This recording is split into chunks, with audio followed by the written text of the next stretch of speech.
دیکھیے قرآن و حدیث سے یہ معلوم ہوتا ہے کہ ایمان کی راہ آسان نہیں ہے، یہ بہت زیادہ ڈیفیکلٹ اور پرمشقت ہے۔ اگر ہم اور آپ یہ سمجھتے ہیں کہ امت محمدی میں داخل ہونے کا مطلب آسانیاں ہی آسانی ہے تو یہ ہماری غلط فہمی ہوگی، بلکہ امت محمدی کا فرد ہونے کا مطلب یہ ہے کہ یہاں مشکلات ہوں گی، ڈیفیکلٹی ہوں گی اور مصیبتیں ہوں گی۔ اگر امت محمدی ان ڈیفیکلٹی کو قرآن و حدیث کے لائن پر چلتے ہوئے فیس کریں گے تو پھر یہاں بھی ان کے لیے کامیابی ہے اور آخرت میں بھی کامیابی ہی کامیابی ہے، بصورت دیگر ناکامی اور فیلئر کے علاوہ کچھ بھی نہیں ہے۔ قرآن میں ایک آیت ہے، سورہ بقرہ کی آیت ہے، اللہ تعالیٰ یہ فرماتے ہیں کہ ام حسبتم ان تدخلوا الجنۃ ولما یأتکم مثل الذین خلو من قبلکم مستهم البأساء والضراء وزلزلوا حتى يقول الرسول والذین آمنوا معه متى نصر اللہ الا ان نصر اللہ قریب۔ کیا تم سمجھتے ہو کہ جنت میں داخل کر دیے جاؤ گے حالانکہ ابھی تم پر وہ حال ہی نہیں گزرے جو تم سے پہلے لوگوں پر گزرے ہیں، ان کو سختی اور تکلیف پہنچی اور وہ ہلا مارے گئے، یہاں تک کہ پیغمبر اور ان کے ساتھی ان کے ساتھ ایمان لانے والے چیخ اٹھے کہ خدا کی مدد کب آئے گی، اللہ کی مدد بہت قریب ہے۔ قرآن کی آیت بتا رہی ہے کہ مسلمانوں کی جو ذمہ داری ہے وہ یہ ہے کہ مسلمان پیغام محمدی کو تمام انسانیت تک پہنچاتے رہیں۔ اس راہ میں ڈیفیکلٹی اور مصیبتوں کو فیس کرنا ہوگا، اس کے باوجود ان کو جمنا ہوگا اور یہ صورتحال وہاں تک پہنچ جائے جبکہ آدمی چیخ اٹھے کہ خدایا تیری مدد کب آئے گی۔ تو بغیر ان حالات کے گزرے ہوئے مومنوں کی زندگی مکمل نہیں ہوتی ہے۔ اگر ہم قرآن و حدیث پر غور کریں پھر اس سے حالات کے اعتبار سے نقطے کو نکالتے رہیں، رہنمائی لیتے رہیں تو پھر ہمارے لیے آسانیاں ہیں، اور اگر نہیں تو پھر تو معاملہ بگڑتا ہی چلا جائے گا۔ قرآن میں اللہ تعالیٰ نے ایک مقام پر یہ کہا ہے کہ لَقَدْ كَانَ لَكُمْ فِي رَسُولِ اللَّهِ أُسْوَةٌ حَسَنَةٌ، یعنی پیغمبر کی زندگی میں، پیغمبر سے مراد ہے یہاں پیغمبر اسلام محمد صلی اللہ علیہ وسلم کی زندگی میں تمہارے لیے بہترین نمونہ ہے، بیسٹ ماڈل ہے۔ لیکن اللہ تعالیٰ یہ کہتے ہیں کہ یہ بیسٹ نمونہ اور بہترین ماڈل صرف اسی گروہ کو ملے گا، وہی گروہ اپنی زندگی میں اس کو اختیار کر پائے گا جو اللہ اور آخرت کے دن کا امیدوار ہو اور اللہ کو کثرت سے یاد کرتا ہو۔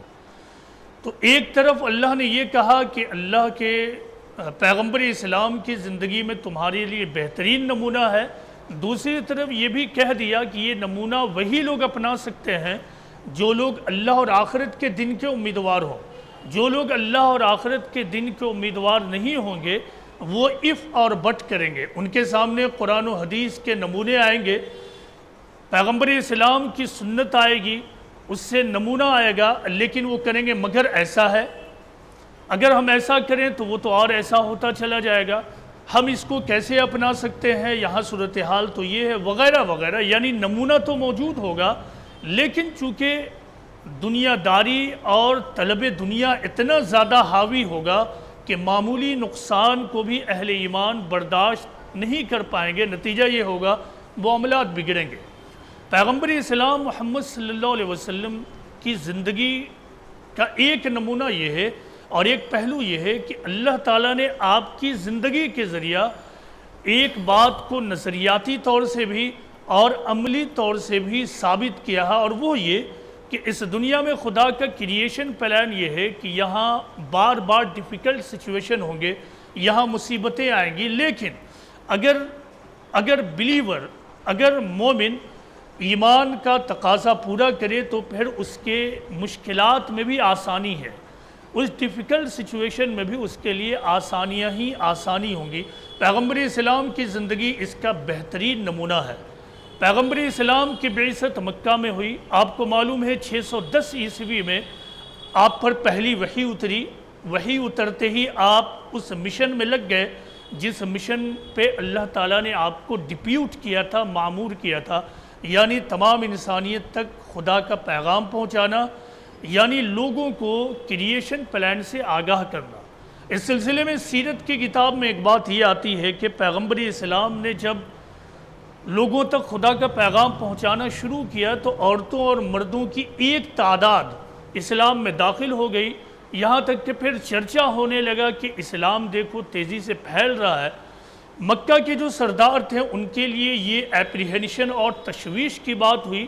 وہ ایک مکان پر جمع ہوئے، ولید بن مغیرہ کے مکان پر جمع ہوئے تاکہ صورتحال کا جائزہ لیں اور محمد کو روکا جا سکے، اسلام کے پیغام کو تمام لوگوں تک پہنچنے سے روکا جا سکے.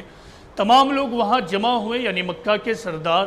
الگ الگ لوگوں نے الگ الگ اوپینین رکھی. بالآخر یہ بات طے ہوئی کہ بس ابھی حج کا موقع ہے، عرب کے تمام ڈیلیگیٹس وہاں پہنچنے والے ہیں. اس سے پہلے کہ محمد ان لوگوں کے پاس پہنچیں ہم لوگ ان لوگوں کے پاس پہنچیں اور پھر یہ کہیں کہ دیکھو محمد جو ہے سماج کے یونیٹی کو توڑ رہا ہے، وہ سماج میں تفریق اور اختلاف کو بڑھاوا دے رہا ہے، لہٰذا تم لوگ ان کا ساتھ نہ دینا. جس وقت یہ ہو رہا تھا اسلام انتہائی کمزور حالت میں تھا، بہت ہی کمزور حالت میں، اور اس سچویشن میں عرب کے تمام سرداروں کا اکٹھا ہونا اور کسی ایک پوائنٹ پر ایگری کر جانا بہت ہی ڈیفیکلٹ اور فرسٹریٹنگ معاملہ تھا. کیونکہ عرب کے علاقے میں عرب کے سرداروں اور لیڈرز کا بہت زیادہ اثر تھا. عرب کے لیڈرز جو کہتے تھے عرب اس کو مانتے تھے. ایسی حالت میں جب کہ تمام لیڈرز اکٹھا ہو گئے اسلام کے لیے بہت بڑا مسئلہ تھا. لیکن اللہ تعالیٰ نے یہاں پہ اپنے نبی کو، اپنے پیغمبر کو ایک دلاسا دیا، اور وہ دلاسا یہ تھا کہ دیکھو یہ تو ایک پہلو ہے جو انسانی نگاہ سے تم دیکھ سکتے ہو، لیکن اس کا ایک دوسرا پہلو بھی ہے، ایک دوسرا ایسپیکٹ بھی ہے. اس کو تم اس وقت دیکھ سکو گے جب تم اپنی مومنانہ بصیرت کو ڈیولپ کرو، جب تم اپنے ویژن کو، بلیونگ ویژن کو ڈیولپ کرو گے تب تم دیکھ پاؤ گے. اور وہ یہ ہے کہ ہم نے اسی نگیٹو پروپیگنڈے کے ذریعہ تمہارے ذکر کو بلند کرنا چاہا ہے، لہٰذا قرآن میں آیت اتر گئی کہ وَرَفَعْنَا لَكَ ذِكْرَكَ، ہم نے اس کے ذریعے سے تمہارے ذکر کو بلند کیا ہے. یعنی بظاہر وہ نگیٹیوٹی ہے، بظاہر وہ نگیٹو پروپیگنڈا ہے، لیکن اسی نگیٹو پروپیگنڈا کے ذریعہ ہم نے تمہارے ذکر کو بلند کر دیا. ہوتا یہ ہے دیکھیں کہ سماج میں جو لوگ ہوتے ہیں تو وہ ہمیشہ سن کر ہی بات نہیں مان لیتے. ایسا نہیں ہوگا کہ کسی اے بی سی کے بارے میں کچھ لوگ مل کر پروپیگنڈا اڑانا شروع کریں تو سارے کے سارے لوگ اس ہوا میں بہہ جائیں گے. ایسا نہیں ہوتا ہے، بلکہ جب پروپیگنڈا پھیلتا ہے تو پھر لوگوں کی ایک تعداد وہ ہوتی ہے جس کے اندر کیوریوسٹی جاگتی ہے، تجسس پیدا ہوتا ہے کہ آخر یہ نگیٹیوٹی کیوں ہے. تو پیغمبر اسلام کے بارے میں ایسا ہی ہوا، جب پروپیگنڈا پھیلا تو لوگوں کے اندر اور تجسس پیدا ہونے لگا، لوگ اور جاننے لگے کہ آخر محمد کون ہے، ان کا پیغام کیا ہے، ان کا میسج کیا ہے، ہم جانیں.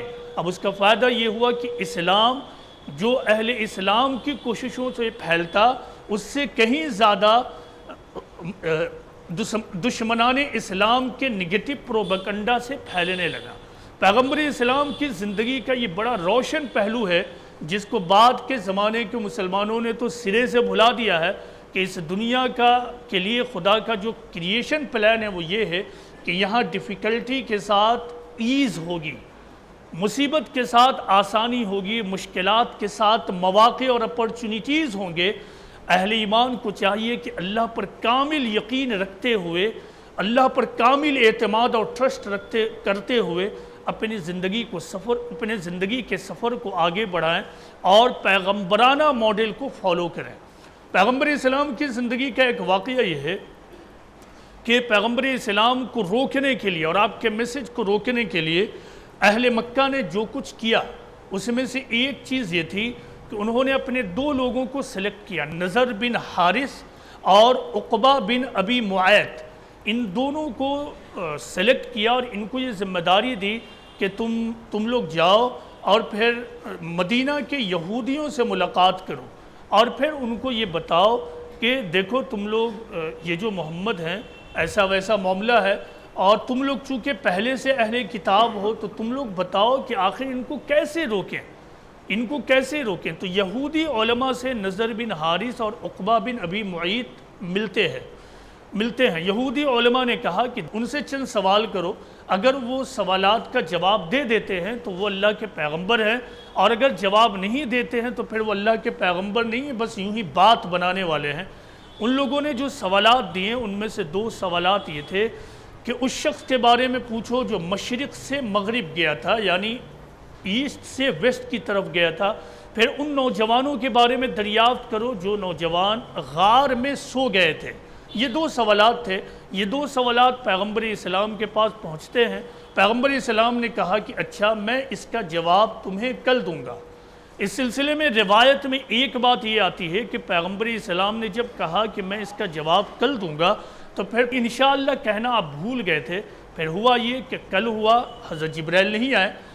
پیغمبر اسلام کا یہ سوچنا تھا کہ جبرائیل آئیں گے، ان کے سامنے سوالات رکھیں گے، وہ جواب بتا دیں گے تو ہم بتا دیں گے، لیکن جبرائیل نہیں آئے۔ اور یہ سوال ایسا تھا کہ جو صرف یہودیوں کی کچھ کتابوں میں لکھے تھے، اس کے علاوہ عام لوگوں تک یہ بات نہیں پہنچی تھی۔ اس کی وجہ یہ تھی کہ وہ پرنٹنگ پریس کا دور نہیں تھا، خود پیغمبر اسلام بھی اس سے اناویئر تھے۔ اب دن جب گزرتا گیا تو مشرکین مکہ کے لیے مذاق کا موضوع بن گیا، اور وہ مذاق بنانے لگے، دیکھو یہ کہتے تھے کہ ہم پیغمبر ہیں، اگر پیغمبر ہوتے تو بتا دیتے، یہ پیغمبر نہیں ہے، وغیرہ وغیرہ۔ اس طرح کی نگیٹو باتیں وہ خوب پھیلاتے رہے۔ آپ سمجھ سکتے ہیں کہ یہ کتنی سخت صورتحال ہوگی خود پیغمبر اسلام محمد صلی اللہ علیہ وسلم کے لیے۔ اس طرح 15 دن گزر گیا۔ 15 دن جب گزر گیا تو اس کا تو ایک پہلو وہ جو آپ سب دیکھ رہے ہیں، وہ کیا ہے؟ نگیٹیوٹی پھیل رہی ہے، پیغمبر اسلام کی نبوت والی امیج داغدار ہو رہی ہے، لوگوں کو موقع مل رہا ہے کہ پیغمبر اسلام کے بارے میں جھوٹی باتیں پھیلائیں۔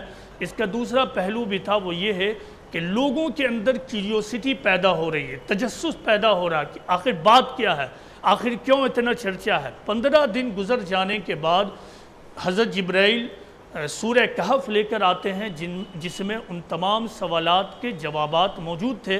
پیغمبر اسلام نے جیسے ہی سورہ کہف لوگوں کے درمیان پہنچایا، وہ لوگوں کے درمیان ہاٹ کیک بن گیا، لوگ اس کو پڑھنے لگیں اور یہ جاننے لگیں کہ ان سوالات کے جوابات کیا ہیں۔ تو یہ ہے اللہ تعالیٰ کا اس دنیا میں ایک کریشن پلان، وہ یہ ہے کہ یہاں نگیٹیوٹی کے ساتھ پازیٹیو ایسپیکٹ موجود رہتا ہے، یہاں ڈیفیکلٹ سچویشن کے ساتھ آسانی بھی موجود رہتی ہے، یہاں پرابلمز کے ساتھ اپرچونیٹی اور مواقع بھی موجود رہتے ہیں۔ لہٰذا جو بلیورز ہیں، جو اللہ پر کامل ایمان رکھنے والے ہیں، ان کو پہلے ہی سے یہ جاننا چاہیے کہ ہمیں گھبرانے کی کوئی ضرورت نہیں ہے، ہمیں انتہائی کامنس کے ساتھ سکون سے رہنا ہے، اور ہمیں بس یہ کرنا ہے کہ اللہ پر کامل یقین رکھتے ہوئے مواقع کو تلاش کریں۔ پرابلم سے ٹکرانے کے بجائے، ڈیفیکلٹ سچویشن سے براہ راست کنفرنٹیشن کرنے کے بجائے، ہم آسانیوں کو اور مواقع کو ڈھونڈیں اور ان کو استعمال کرتے ہوئے اپنے مشن کو اور زندگی کے سفر کو آگے بڑھائیں۔